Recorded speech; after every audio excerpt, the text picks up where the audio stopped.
내 믿음이 어디 있느냐는 친구들. 내 믿음이 어디 있느냐. 내가 정말 힘들어할 때, 병들었을 때, 지쳤을 때에, 그때에 믿음이라는 것이 정말 도움이 되던가요? 내 자식이 공부할 때 공부하지 않고 심지어 가출까지 했을 때에 그때 나는 내 믿음 가지고 승리할 수 있어. 그 어려운 상황 속에서 믿음이 작동되어서 평안한 마음을 가지셨습니까? 아니면 직장의 어려운 상황 속에서 괴로움을 당할 때 믿음 때문에 포기하지 않고 잘 견뎌낼 수 있었습니까? 정말 믿음이 요구될 때에 그 믿음이 나를 어떻게 하셨습니까? 도움이 되던가요? 나는 교인임에도 불구하고 불신자와 똑같이 나는 남들이 알지 못하는 그런 평강과 그런 탐대함 속에서 삶을 이겨내셨습니까? 믿음이 엄청나게 도움이 되던가요?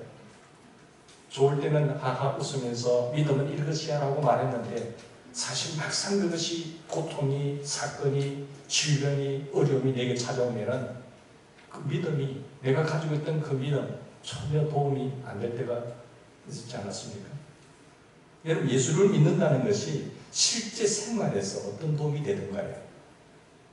그냥 형식적으로 21세기 사회는 이런 문화를 즐기는 거야. 이 정도 종교는 하나 가지고 있어야지 하면서 그냥 악식살이 정도로 그런 믿음을 소유하고 다니지는 않았습니까?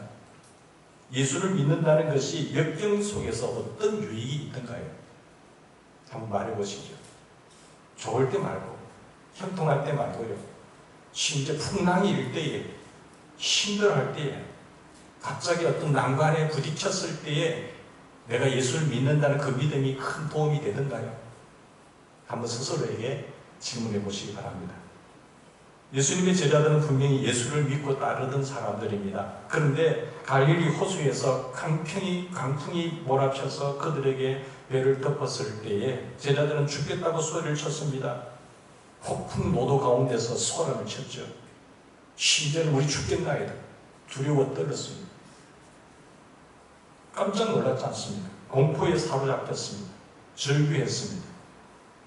여러분, 이런 상황 속에서 여러분들이라면 어떻게 했을 것 같습니까? 육지가 보이지 않는 한 동해 한방 가운데 폭풍 노도에 휩쓸리는 내가 타고 있는 배대에 광풍을 만났을 때에, 비바람이 칠 때에, 큰 파도가 덮칠 때에 여러분 어떻습니까? 뒤집힐 때 여러분들이 그때도 마음이 차분하고 평정했습니까? 아마 우리 중에 누구라도 제자들의 입장에 있다고 한다면 다 공포에 사로잡혔을 것이라고 생각합니다. 그때 예수님께서 말씀하시기를 내 믿음이 어디 있느냐? 그런 상황 속에 닥쳤을 때에 너 믿음 있다고 했는데 그 믿음 어디 두었느냐 말이야. 정말 믿음이 요구되고 믿음이 필요한 이때에 너 그 믿음 어디 두었고 왔느냐는 것입니다. 집에 숨겨놓고 왔니? 라고 하는 그런 질문 안 치겠어요? 너희는 믿음이 있다고 하는데 그 믿음 어디 있느냐라는 이 질책을 하신 것입니다. 제자들의 공포의 반응과 예수님께서 말씀하시는 그 질책을 보면 제자들이 탄 배가 광풍에 휘몰려서 침몰하고 있을 때에 제자들의 믿음이 실제적으로 그 예수님을 믿는다는 그 지식적인 믿음이 실제적으로 아무 도움이 되지 않았던 것을 볼 수 있죠. 왜 그랬을까? 제자들의 믿음이 어땠기에 그런 믿음의 역경 속에서 전혀 도움이 되지 않았을까요? 믿음이라는 게 뭘까요? 믿음의 본질이 무엇입니까? 여러분, 역경 속에서는 믿음이 어떤 작용을 해야 된다고 생각하십니까? 정말 필요할 때, 믿음이 필요할 때는 평탄할 때가 아니라 힘들어할 때, 역경 속에서 요구되는 것 아니겠습니까? 예수님께서 너희 믿음이 어디 있느냐라고 질책하셨을 때는 너희는 믿는 사람들이기 때문에 역경 속에서 이러면 안 돼. 너 나 믿잖아. 너 나 믿는다고 하면서 그 믿음을 가지고 있니? 라는 그런 질책이거든요. 역경에 처했을 때 우리가 믿는 사람으로서, 예수를 믿는 사람으로서 어떤 반응을 보여야 한다고 암시하고 있습니까? 예수님께서 이 폭풍을 잠잠케 하신 사건은 누가복음, 마태복음, 마가복음 세 복음씩 다 나오고 있습니다. 이 상황을 종합해 보면은 우리가 이것 주는 메시지를 찾을 수 있거든요. 먼저 갈릴리의 폭풍을 한번 생각해 봅시다. 예수님께서 제자들과 함께 갈릴리 호수를 건너갈 때에 저물 때에 가니까 뭐 폭풍이 몰아쳤을 때는 한 밤쯤 아니겠습니까? 캄캄한 밤이었어요. 얼마나 위태했는지 제자들의 반응을 보면은 그 상황을 우리가 짐작을 할 수가 있습니다. 주여, 주여, 우리가 죽겠나이다. 죽게 됐나이다. 그러니까 이 갈릴리 호수는 남북이 21km, 동서가 11에서 14km, 깊이가 한 40에서 60m 되는 그런 깊이에 있는 거죠. 빠지더라도 어떤 이 헤엄을 칠 수 있는 상황이 아니에요. 두려움에 사로잡힐 수 있는 상황이죠. 수면은 세계 최고로 낮은 해저 212m가 자리 잡고 있는 갈릴리 호수입니다. 근데 저기 헬몬산에서 얼음물이 내려오고 그것이 보여서 이 이스라엘 전역에 어떤 그 물을 공급하는 젖줄이거든요. 갈릴리 호수. 그리고 동쪽에는 골란 공원이 있어서 그 1000m나 되는 위치에 있고, 그리고 이 갈릴리 호수는 210m, 해저시 212m니까 한 1200m의 표고차가 있고 기온차가 심해서 언제든지 바람과 광풍이 일 수 있는 그런 그 조건 속에 있는 갈릴리 호수라고 보시면 됩니다. 갑자기 폭풍이 되어서 큰 풍랑을 일으켰습니다. 그럼 예수님이 타고 계셨던 배는 어떤 배냐? 그 당시에 배를 조사해 보면은 예수님 그 길이가 한 8.27m, 너비가 한 2.3m, 그리고 높이가 1.3m 정도 되는 예수님 12제를 타고 예수님까지 타고 가는 그런 작은 배였어요. 그런데 배가 파도가 한 1m 정도가 아니라 한 3m 정도 이런 큰 파도가 치고 풍랑이 일 때에 그 배가 감당하겠습니까?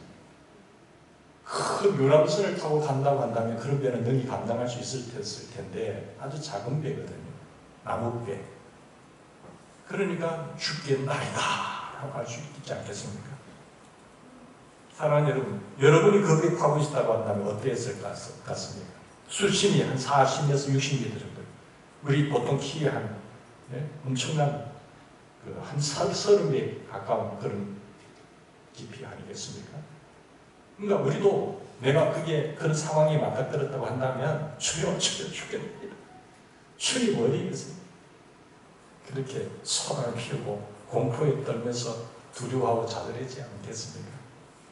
근데 질문을 하나 해보면 광풍 파도가 이 예수님께 함께 타고 있는 주무시는 그 배를 쳐서 배가 그의 물에 잠기게 됐다는 점인데, 예수님께서 주무셨다는 것은 신이시면서 동시에 100% 신이시면서 100% 인간이시면서 인간의 육체를 입고 계셨기 때문에 주님도 피곤하셨거든요. 그러니까 곤히 주무셨다고 생각되어집니다. 하도 많은 분주하게 다니셨기 때문에 일을 많이 하셨기 때문에. 그래서 문제는 예수님께서 그 배에 지금 함께 타고 계시는 거예요. 그런데 예수님이 타고 계신 그 배도 풍랑을 맞을 수가 있느냐라는 거예요. 예수님이 지금 그 배에 타고 있는, 예수님이 없이 자기들만 가고 있었다는 배라고 하면 상관없지만은 예수님이 함께 타고 있는데 이런 어려움을 겪게 된 겁니다. 폭풍 노도가 그 배를 덮쳤고 그 배는 뒤집힐 정도의 위기의 상황에 놓이게 된 것입니다. 예수님께서 함께 계시는데도 이런 폭풍 노도가 일어날 수 있습니까? 예수님이 함께 계시는데도 폭풍 노도가 일어날 수 있습니다. 다른 말로 말하면 내가 예수 믿고 예수님 나와 함께 계시고 그 하심에도 불구하고 우리 집에 폭풍 노도가 일어날 수 있다니까요. 어려움과 역경이 확 몰려올 수 있다는 거예요. 예수 믿으면 아무 일도 없고 환난과 핍박과 어려움도 아무것도 없다는 것은 잘못된 지식이에요.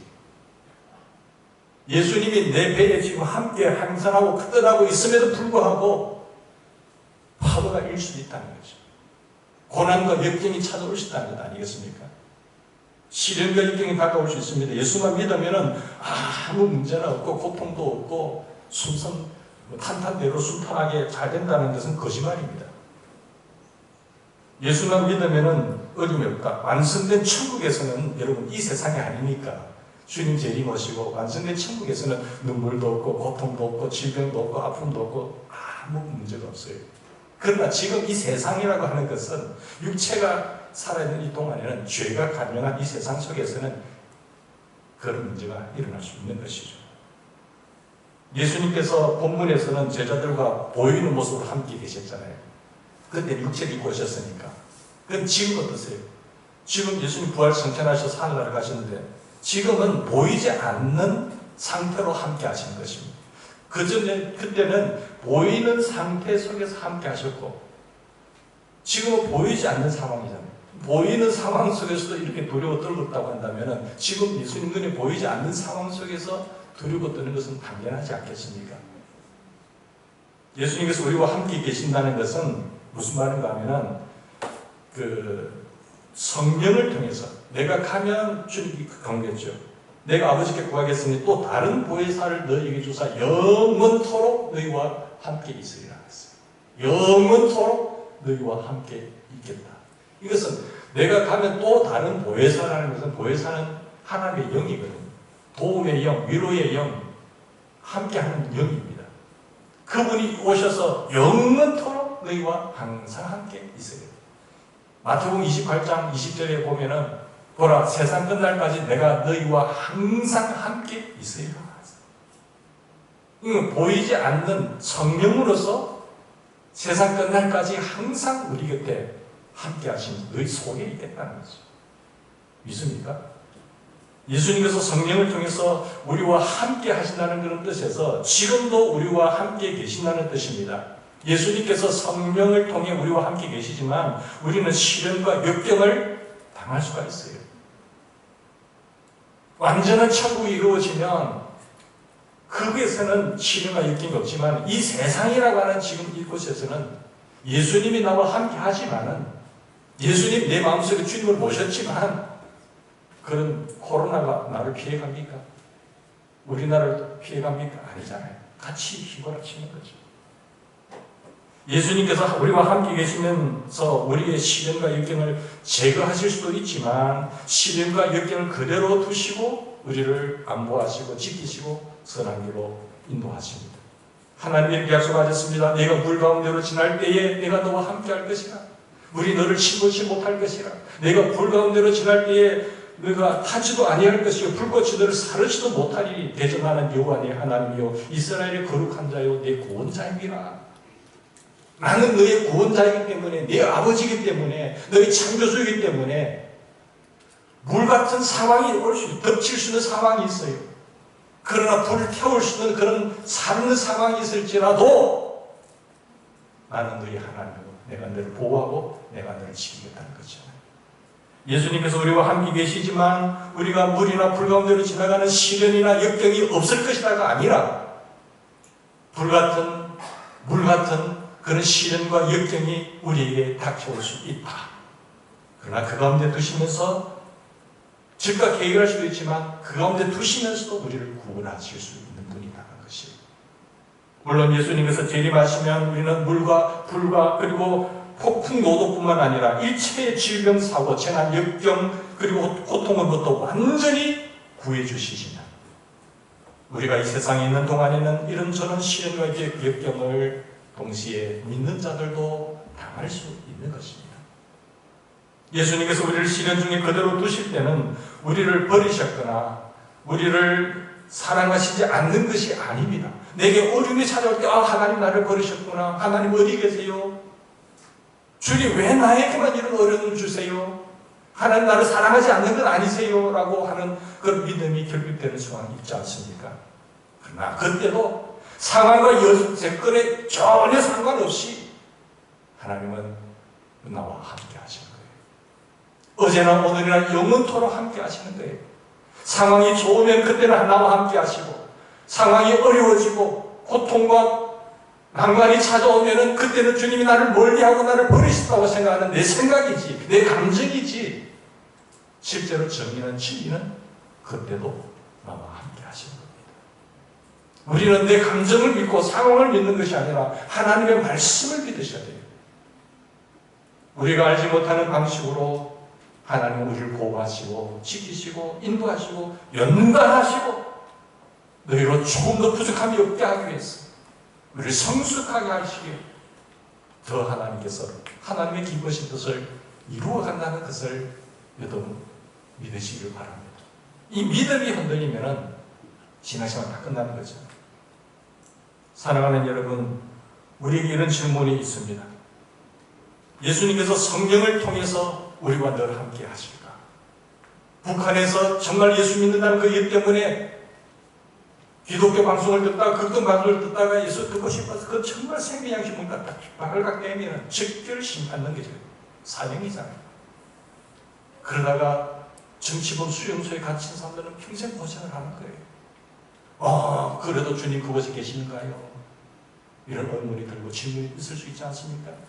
그러나 성령으로서 주님이 그곳에 함께 하시는 것입니다. 우리가 어떤 일을 당해도 우리는 절대로 하나님의 버림을 받지 않습니다. 한번 하나님의 자녀가 된 사람들이 내가 어려움에 처하고 주님 나를 사랑하지 않는 그런 느낌이 들 때에 여전히 주님은 거기 계시는 것입니다.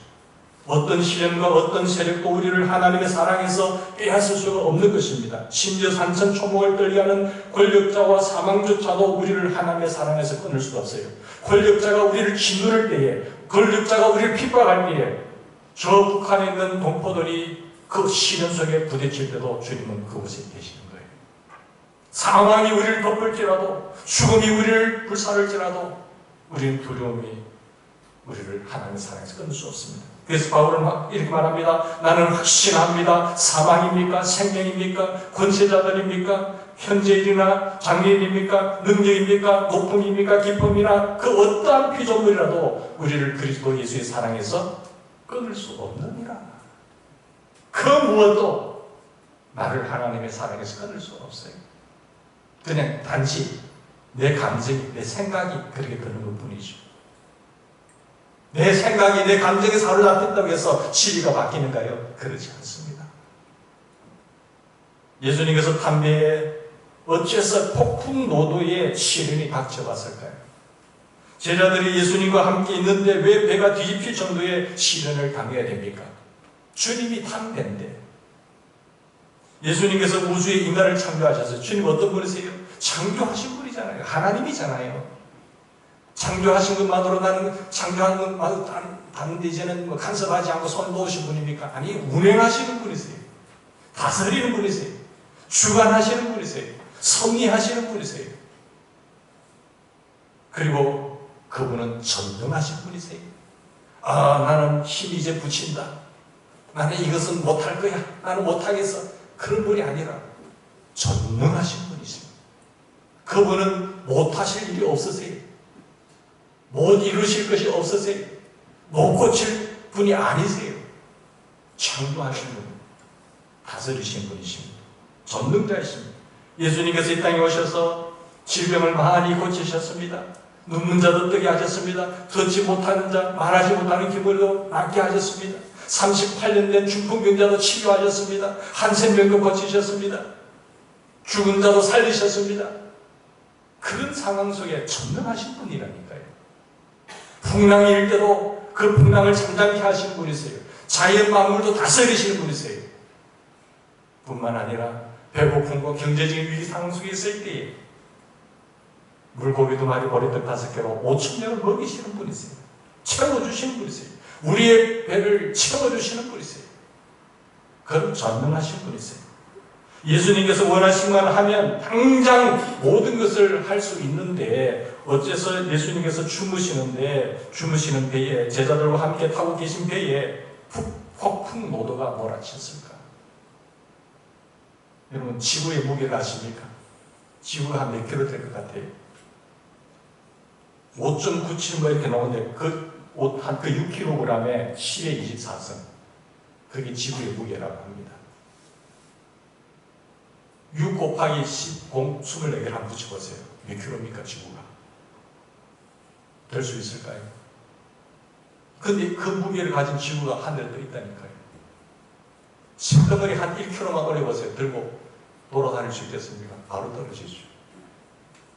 10의 24성에 대한 한번 더 해보세요. 얼마나 되는지 곱해보세요. 근데 그게 하늘에 또 돌아요. 자전의 속도가, 우리가 이 지구가 하루 한 바퀴 이게 자전하는데 속도가 초속 500m 갑니다. 지구의 둘레가 4만 km인데 적도로 보면 초속 500m로 한 바퀴 돈다고 합니다. 그 공전은 태양 주위를 한 바퀴 도는 데에 1년 걸리잖아요. 365일 걸리잖아요. 몇 킬로 속도가 아니라 초속 30km로 태양둘레의 우주 공간을 돈다고 하는 거예요. 이게 상상이 됩니까? 이걸 누가 만드셨지? 석가가 만들었어요? 공자가 만들었어요? 그 어떤 신이 나는 우주 만물을 창조한 창조자다라고 말했습니까? 우리 하나님 한 분 외에는 그런 분 없었어요. 근데 이 지구와 같은 별이, 이 같은 별이 한 은하계에 5천억 개가 있다니까요. 한 은하계, 이 지구 같은 별이 5천억 개라니까요.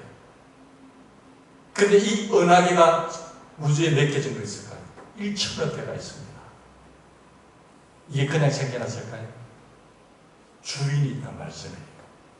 근데 그 하나님이 우리 전능자이시면서 이 땅에 오셔서 꼭 병든 자를 치유하시고 모든 자의 만물을 다스리시는 것을 보여주셨어요. 죽은 자도 살리시는 것을 그런 보았어요. 우리가 믿는 주님은 바로 이런 분이십니다. 믿습니까? 내 인간의 생사국을 주관하시는 분이세요. 우주 만물을 통치하시는 분이세요. 내 모든 안고 일어섬을 아시는 분이세요. 내 고통과 눈물을 보시는 분이세요. 그분은 해결하실 수 있는 분이세요. 그런데 주님이 안 계시면, 주님이 계시는데 그 배가 어려움을 당할 수 있을까요? 당할 수도 있어요. 보이는 하나로 나타났지만 지금은 보이지 않는 성령으로 함께 하심에도 불구하고, 내가 예수를 믿음에도 불구하고 이런 어려움을 겪을 수 있다니까요. 코로나는 전염병이 우리에게 덮을 수도 있단 말씀이라는 거죠. 여러분, 예수 그리스도는 본문에서 폭풍노도를 잠잠케 하셨습니다. 그리고 만물을 붙잡고 계시는 능력을 보여주셨습니다. 한 말씀 하니까 잔잔해졌어요. 예수님께서는 우주와 만물의 창조자이시고 운행자이시고 전능자이시지만, 우주와 인간의 창조자이고 운행자이시면서 다스리시는 예수 그리스도께서 폭풍노도를 일어나지 않게도 할 수 있는 분이세요. 그러나 일어났어요. 시련과 역경이 일어나지 않게도 하실 수 있습니다. 그러나 시련과 역경이 일어날 수도 있습니다. 왜 예수님께서 주무시는데 폭풍노도가 일어나게 했을까라는 거죠. 왜 예수 믿는데, 나 예수 믿고 사는데 왜 우리 가정에 이런 시련과 고통이 찾아왔는가라는 거죠. 지난 시간에 이어서 왜 우리가 좌절되고 낙심되고 우울에 빠집니까? 과거의 문제 때문에 그렇다겠죠. 지난 시간에 감정에 사로잡히면 좌절하고 낭망하고 우울에 빠진다고 했어요. 왜 우리가 어떻게 이 난관을, 이 좌절을 극복할 것인가? 오늘 메시지는 똑바로 올바른 확실한 믿음 속에서 극복하라는 거예요. 하나님 살아계십니다. 내가 누구냐는 것이에요. 나는 그분의 자녀잖아요. 그분의 왕자요, 그분의 공주잖아요. 내가 믿는 하나님은 어떤 분인가? 내가 믿는 하나님이 어떤 분인가? 죽은 하나님이냐? 창조주 하나님이시면서 다스리시고 운행하시고 전능하신 분을 내가 믿고 있는 것이죠. 그분이 나는 자녀예요. 나는 이 땅에 살지만 하늘의 시민권자로 살아가는 것 아니겠습니까? 오늘 나는 이 땅에 죽는다고 하더라도 위치상 하늘의 시민권자로서 거기에 살게 될 것입니다. 이 세상뿐만 아니라 내세에 보장이 된 사람이 되잖아요. 이 세상의 집보다도 내세에 더 좋은 집이 준비되어 있는 사람들이잖아요. 우주와 인간의 창조자 운행이신 예수님께서 잠잠케 하시는데 왜 그랬을까? 일어나지 않게도 하시는데 왜 폭풍노도를 일어나게 하셨을까? 그것은 인간의 죄 때문에 그렇습니다. 아무런 문제 없이 잘 살 수 있었어요. 하나님이 인간 창조하셨을 때 애들 눈 감으세요. 아무 걱정이 없어요. 그러나 선악과를 만들어 놓고 이것을 안 먹는 날에는 정말 죽는다. 사탄이 그거였잖아요. 하나님의 언약의 말씀을 짓밟아버리죠. 속았어. 하나님께 불순종하죠. 죄가 들어오게 되고 죽음이 찾아오게 되고 그 원죄로 말미암아 인간에게는 고통이 찾아오게 되는 것입니다. 그런데 예수님께서 이루어놓으신 이 사건을 우리가 예수 믿으면 영으로 구원받습니다. 믿습니까? 그러나 이 땅에 주님 재림 오실 때까지는 육체라는 이건 구원의 섭리 속에서 있기 때문에 고난과 역경이 찾아오는 거예요. 그건 하나님의 구원사적인 정의입니다. 죄를 그냥 덮어두시고 용서할 수는 없잖아요. 그냥 주님 자기 아들 죽이지도 않고 용서한다라고 하면 되는데 하나님 그런 분 아니세요. 하나님 한 분 말씀하시면 신실하신 분이기 때문에 그 언약에 근거해서 다스린다니까요. 그러니까 그 아픔, 고통을 감수하면서까지 우리를 죽일 수 없으니까 예수님께서 자기의 독자 아들을 십자가에 매달고 지키시고 상하시고 고통당하신 것을 겪음으로 말미암아 죄를 용서하시는 거예요. 그러면 예수 믿는 동시에 우리 영이 살아납니다. 믿습니까? 오늘 죽어도 넌 천국 가는 거예요. 그러나 내가 예수 믿는다고 해서 내 모든 육체 삶이 다 평탄한가요? 그러진 않은 거예요. 주님 재림하시고 우리가 죽어서 천국 가면 그런 문제가 없지만 이 땅에서는 인간을 구원하시는 과정에서 먼저 예수 믿는 우리들을 영적으로 구원해 주시고 육체적, 물리적 구원은 부분적으로 주시다가 예수께서 재림하실 때 모든 구원을 완성하시는 것이 하나님의 정의라는 말씀입니다. 죄가 그만큼 무서운 겁니다. 죄를 속일 수 있겠지만 몰래 할 수도 있겠죠. 그러나 하나님은 다 보시는 거죠. 하나님께서 인간을 구원하시는 이런 큰 계획과 과정 중에 예수님께서 성령을 통해 우리와 함께 하시지만 우리에게 시련과 역경이 찾아온다는 사실을 우리는 알 수 있습니다. 이 시련과 역경은 우리를 파괴하는 것이 아니라 결국 우리를 뭐하게 하신다고요? 선하게, 우리를 파괴하시는 것이 아니라 우리를 유익하게 하는 것입니다. 그래서 하나님을 사랑하는 자, 곧 그 뜻대로 부르심을 입은 자들에게는 모든 것이 합력하여 선을 이루는 것이죠. 우리가 당하는 모든 역경의 이유를 다 알 수는 없어요. 왜 주어지는지. 그렇지만 하나님께서는 시련과 역경과 우리의 죄와 우리의 실패를 통해서 모든 것을 합력해서 선을 이루는 연금술사로 만든다는 것이죠. 믿습니까? 이 정의가, 이 진리가 믿어져야 되는 거예요.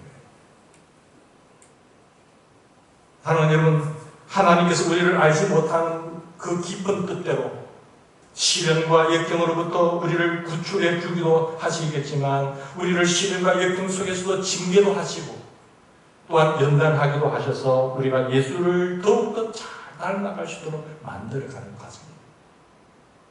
결국은 육체는 없어지는 것입니다. 우리가 사는 것은 영적인 부활체로 사는 거죠.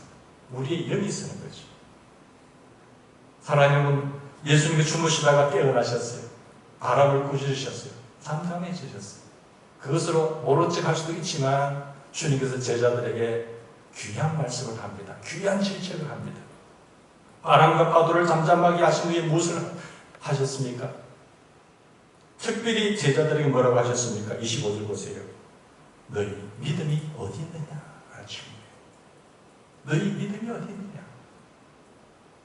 마태복음의 기록을 보면 예수님께서 내가 어찌하여 무서워하느냐? 믿음이 적은 자다. 이렇게 표현하고 있어요. 오늘 본문에는 너희 믿음이 어디 있느냐? 폭풍노도에 대해서 보인 반응, 이런 고난과 역경 속에서 너희들이 보인 반응이 잘못된 반응이라는 것을 지적합니다. 너 나 믿는다면서? 너 나 창조주 하나님이고 나가 섭리자 하나님이고 전능자 하나님, 너 나 믿는다면서? 그 믿음 어디 뒀니? 라는 질책 아니겠습니까? 예수님께서 보실 때 제자들이 무서워 말하게 하는데 무서워한 것이 잘못이라는 것입니다. 제자들이 무서워한 것만 아니잖아요. 공포에 떨면서 죽겠나이다 소동을 떨면서 소라를 피우면서 전화하고 말이야. 이 되겠나 이게. 그렇지 맞지? 안 되지 않느냐? 소라 피우고 무서워하고 깜짝 놀라고 좌절했고 공포에 사로잡혀 있고 두려워하고 있는 모습이에요. 예수님께서 딸이 죽는다고 무서워하는 두려워하는 회당장에게 뭐라고 말씀하셨어요? 두려워하지 말고 믿기만 하라. 그리하면 딸이 구원을 얻으리라. 여기서 구원은 살아남을 이야기, 육체적인 구원을 이야기합니다. 예수님께서 전도자들에게 박해를 예고하시면서 이렇게 말씀하셨습니다. 너희에게는 머리털까지 다 세심바 되었나니 두려워하지 말라. 너희는 많은 참새보다 귀하니라. 두려워하지 마. 참새들보다 귀하지 않아요. 예수님께서 바다 위로 걸어가실 때 예수를 유령이라고 보고 무서워 떠는 제자들에게 말씀하셨어요. 안심하라 내니 두려워하지 말라. 예수님께서 십자가의 죽음을 앞두시고 근심하는 제자들에게 너희는 마음에 근심하지 말라. 하나님을 믿으니 또 나를 믿어라. 예수님 죽으면 안 되는데요. 예수님 십자가 못 박히면 안 되는데요. 가지 마세요 할 때 두려워하지 말고 하나님을 믿으니 또 나를 믿어라. 내가 아버지께 가는 것이 내게 더 유익하니라. 내가 가면 초소를 예배하러 갈 것이고 내가 가면 또 나를 보여서 성령을 보내줄 거야. 그분은 너희 와서 세상 끝날까지 영원토록 항상 함께할 것이야. 나는 시공간의 제약을 받지만 그분은 시공간을 초월해서 많은 사역을 감당하실 분이에요. 두려움과 소란과 경악과 좌절과 공포와 절망이 모든 것이 역경에 대한 신자의 반응으로 잘못된 겁니다. 그렇지만 우리는 역경에 부딪히면 이런 반응을 보일 가능성이 많아요. 왜? 믿음이 약하기 때문에. 그렇잖아요. 완벽할 수는 없잖아요. 예수님께서 제자들을 책망하신 것을 보면서 우리가 역경에 부딪혔을 때에 제일 먼저 해야 하는 게 무엇입니까?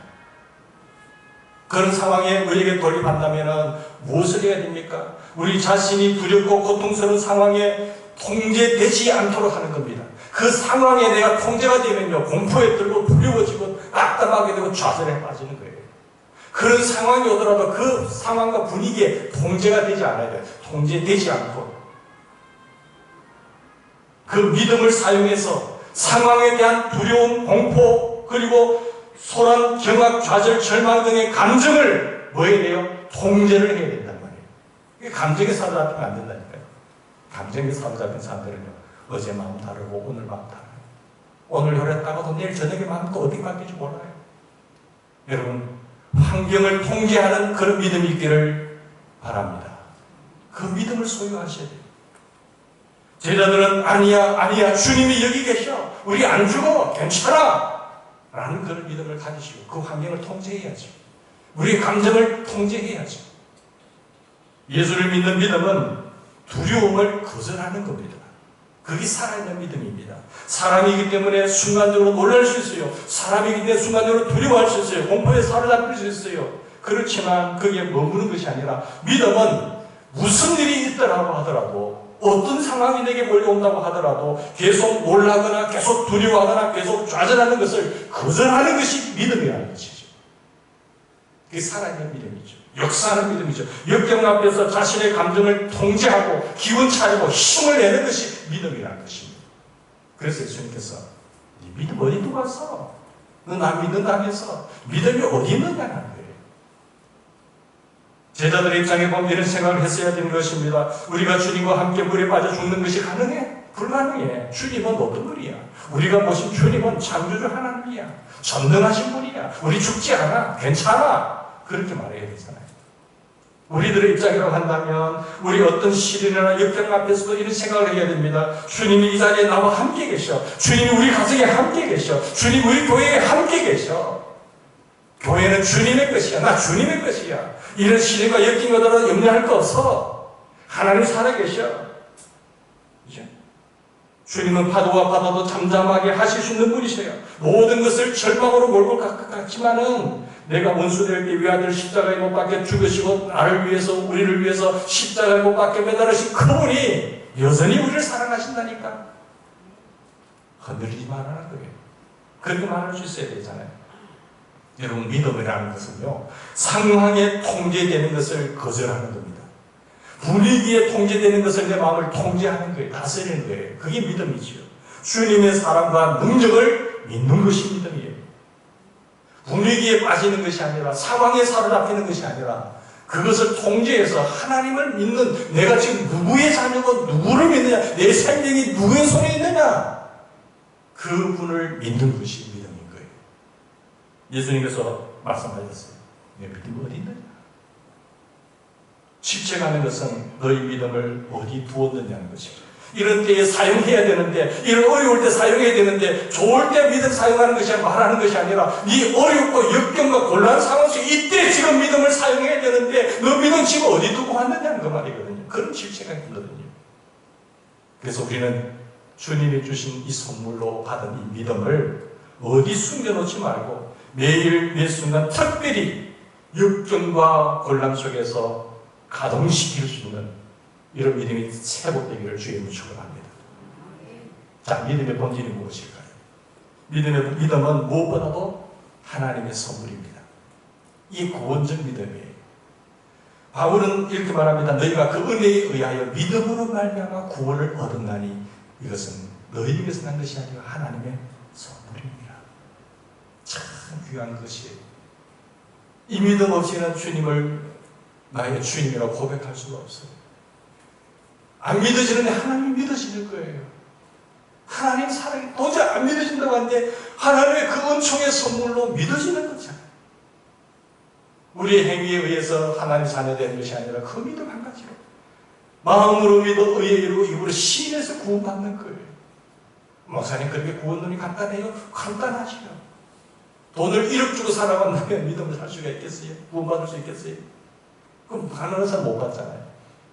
주님은 나를 위해서 십자가에 죽으시고 피 흘리시고 그리고 우리를 어렵다 하기 위해서 부활하신 그분을 믿으면 입으로 시인하면 구원받는 것이죠.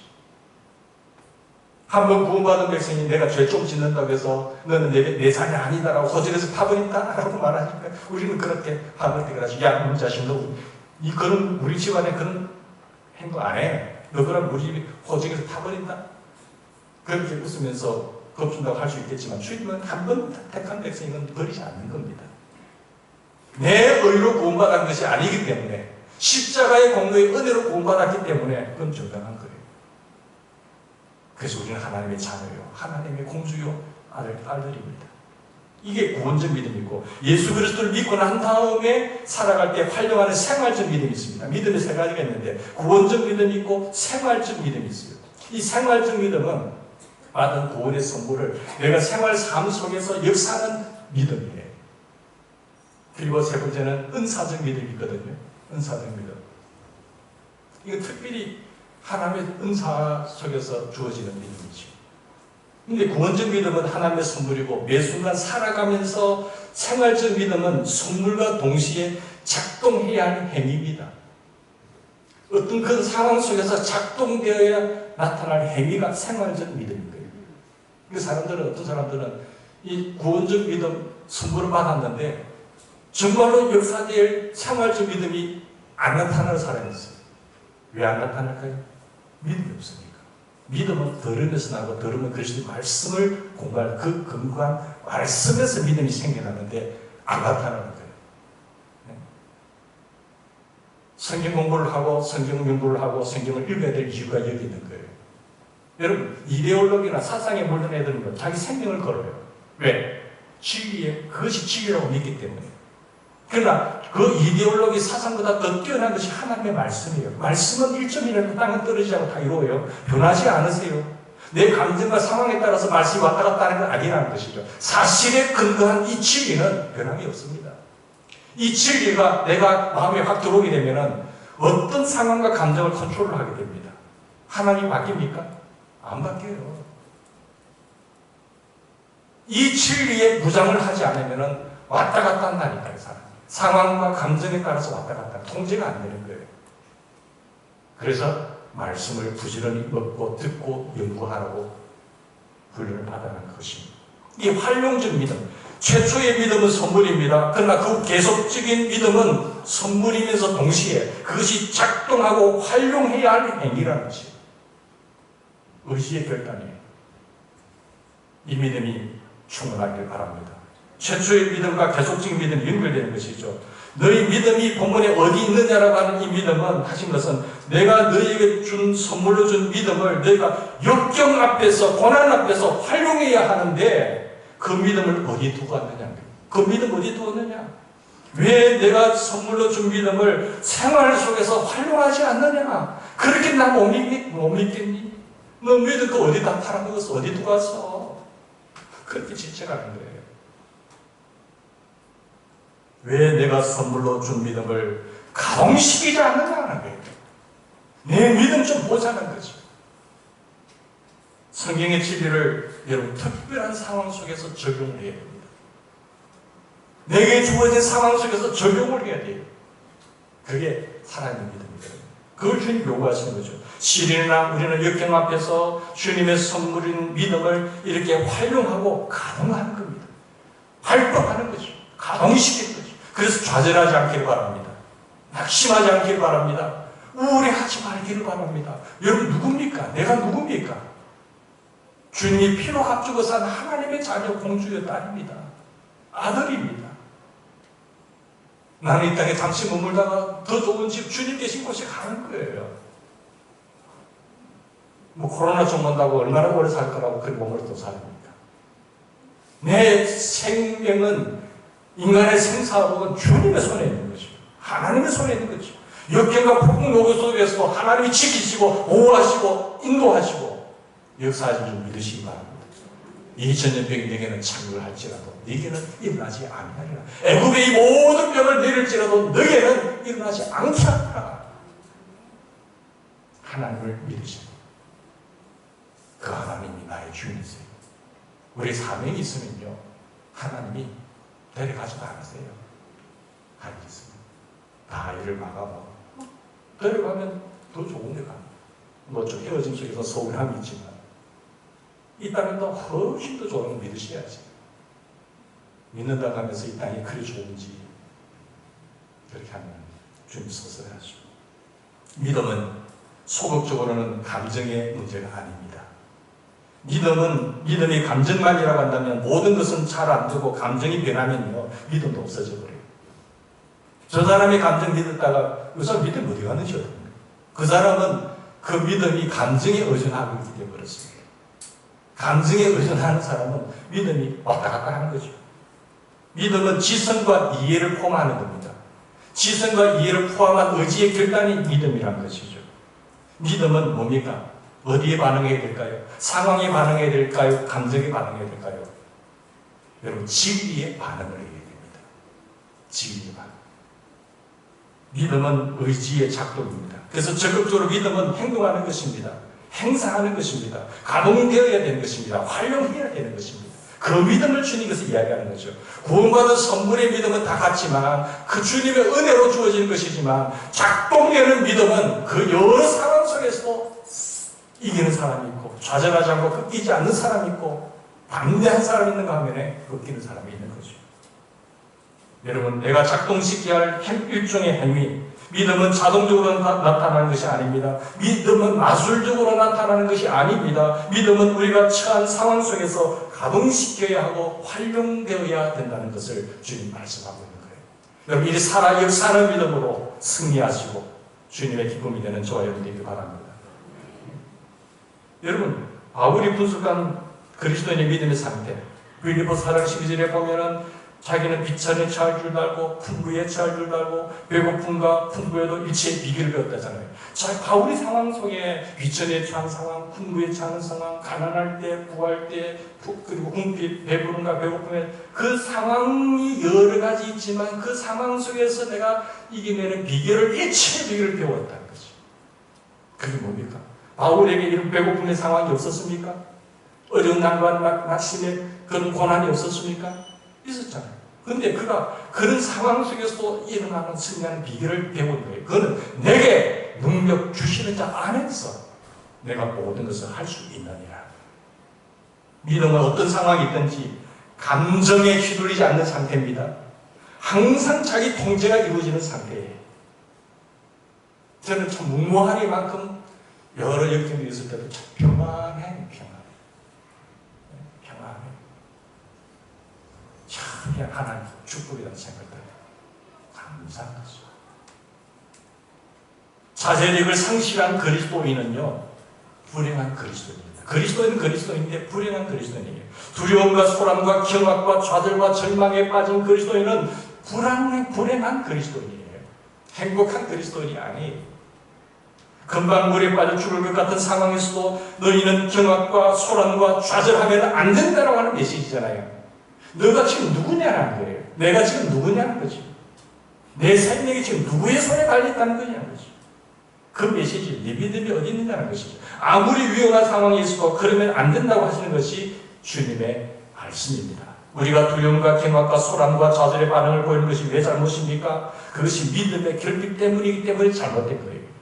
주님을 믿고 신뢰하는 것이 부족하기 때문에 그렇습니다. 주님께서 우리에게 관심을 가지시고 돌보신다는 그런 주님이 항상 나를 관심을 갖고 돌보시고 지킨다는 사실, 그 믿음이 결핍되고 부족하기 때문에 보이는 불행한 그리스도입니다. 그것을 우리가 상황을 장악하고 우리가 우리 자신을 돌아본다는 자만이기 때문에 그렇죠. 그래서 극도로 어려운 상황에 대한 우리의 반응이, 상황에 대한 우리의 반응이 문제라는 거예요.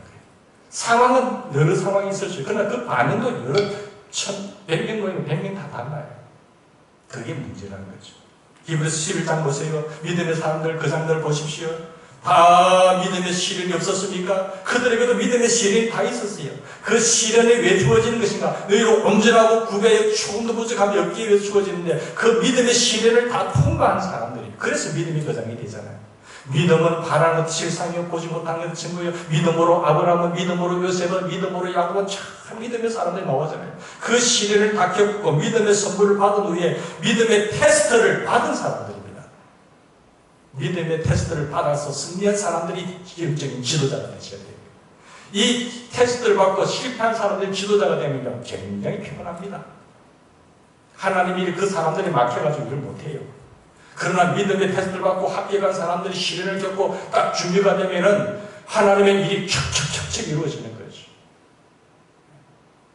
그런 가정들, 그런 명칭인 거장들이 우리 재단에서 많이 우리 후손들 가운데 일어나길 바랍니다. 시련이 다가올 때 우리는 어떤 반응을 보입니까? 여러분, 자신의 생명까지 주신 분이 우리를 모른 채 하시겠어요? 내 생명까지 다 바치고 우리를 사신 그분이 조금 어려운 상황이 있다고 해서 우리를 모른 척 하시겠냐 말이죠. 여러분, 의심하지 마세요. 나는 죽어봐야 하나님의 것이고 자기도 하나님의 것이고 그분이 알아서 하시는 겁니다. 문제는 내가 그분 앞에 죄 짓는 죄가 뭔지 그것만 회개하면 되는 거지. 그래서 항상 우리가 한적하게 선을 이루시는 주님 앞에 서는 저와 여러분들을 바랍니다. 1912년 타이탄을 보가 유명한 여객선 대서양을 항해하고 있었습니다. 당시로서 제일 크고 제일 건강한 건조된 호화선이었잖아요. 대서양을 왕래하니까 얼마나 좀 또 지위에 있는 사람들, 잘 사는 사람들, 그런 사람들이, 전면 인사들이 이 배에 많이 탔겠습니까? 그러면 이 배가 대서양을 항해하면서 빙산에 부딪혀가지고 배가 서서히 기울기 시작하는 거예요. 배가 침몰하는 상황이. 근데 구명보트에 어린아이들, 노인자를 먼저 태우고 나니까 거의 대부분의 사람들이 죽게 됐잖아요. 그 불안하고 아우성 진리에 악대들이 나서 찬송곡을 자꾸 연주하기 시작하는 거죠. 그때 사람들의 마음이 굉장히 작은 거죠. 내 주를 가까이 하게 하는 십자가 진 같은 고생이나 악대가 맞춰서 찬양을 쫙 사람들이 피하는 거죠. 우리 다 같이 한번 찬양해볼까요? 내 일생 소원은 늘 찬송하면서 주께로 나가기 원합니다. 마지막 절을 천성에 가는 길 험하여도 생명길 되나니 생명길 되나니 은혜로다. 천사를 부르니 늘 찬송하면서 주께로 나가기 원합니다. 그 상황 속에서 이 곡을 찬양하는 부름을 들으면서 다 힘을 얻고 가는 거죠. 우리가 항상 말씀에 굳게 서서 상황을 이기고 승리하며 하나님께 기쁨이 되고 주님의 선하신 뜻이 여러분의 가정을 통하여 우리 교회를 통하여 많이 펼쳐지는 역사가 있기를 바랍니다. 같이 기도하십시다.